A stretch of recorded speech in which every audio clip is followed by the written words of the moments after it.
আমি একটা কথা পরিষ্কার করে বলতে চাই, আমি আজকেও বলেছি, সরকার অলরেডি বিচার বিভাগীয় তদন্ত কমিশন, এতে 3 জন বিচারপতি, জাতিসংঘ সহ যেসব দেশ এই তদন্তের ব্যাপারে আগ্রহ প্রকাশ করেছে, আমরা তাদেরকেও স্বাগত জানিয়েছি।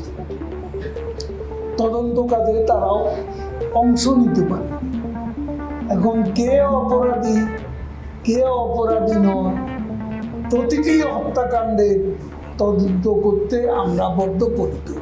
সেখানেও সেটাও ওই যে তদন্ত কমিশন তার কার্যপরিধি আওতার মধ্যে পড়ে, কাজে বিষয়টি সেখানেই থাকবে, সেখানেই সিদ্ধান্ত বিচার হবে।